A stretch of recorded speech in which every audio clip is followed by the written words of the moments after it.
சவால் விடுகிறானோ என்று நினைத்து விட்டான். பார்த்தீர்களா,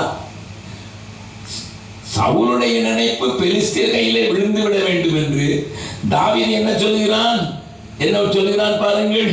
27வது வசனம். அதற்கு குறித்த நாட்கள் நிறைவேறும் முன்னே, அதற்கு குறித்த நாட்கள் நிறைவேறுவதற்கு முன்னதாகவே தாவீது எழுந்து மனுஷனை கூட்டிக் கொண்டு தன் மனுஷனை கூட்டிக் கொண்டு போய் 200 பேரை வெட்டி அவர்கள் நுனித்தோள்களை கொண்டு வந்து தான் ராஜாவுக்கு மருமனாகும்படிக்கு அவர்களை ராஜாவுக்கு எண்ணி செலுத்தினார். என்னுடைய பராக்கிரமத்தை நீர் கொஸ்டின் பண்றீரா? என்னுடைய ஸ்ட்ரென்த்தை நீர் கொஸ்டின் பண்றீரா? நீர் 100 தானே கேட்டீர், நான் 200 தானே. நல்லா கவனிங்க. இப்ப திருமணத்தை குறித்த காரியத்தை சத்துரு விரிக்கிறான்.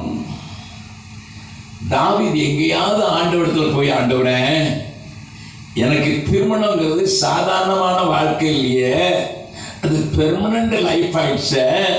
என் வாழ்க்கையில் எனக்கு இணைய போகிற ஒரு மகளோ ஒரு மகனோ தேவன் தருகிறது தானா அல்லது நானே தேடிக்கொள்கிறேனா?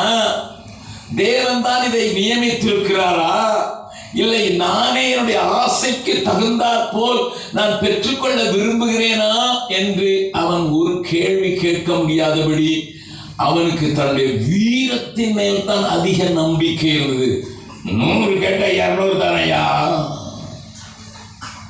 தம்பி, உன்னை மாட்ட வைக்கிற ஒரு பெரிய வலையாக்கும் உன்னுடைய வாழ்க்கை துணை வரும் காலத்தில். நீ சொல்லலாம் எனக்கு இப்போ சின்ன வயசு, பரவாயில்ல. You must know now. இப்பொழுதே நீங்கள் தெரிந்து வைத்திருப்பது நல்லது. நான் என்னுடைய சகோதரர்களுக்கும் என்னோடு கூட பணி செய்கிறவர்களுக்கும் நான் சொல்கிற பெரிய ஆலோசனை இதுதான்.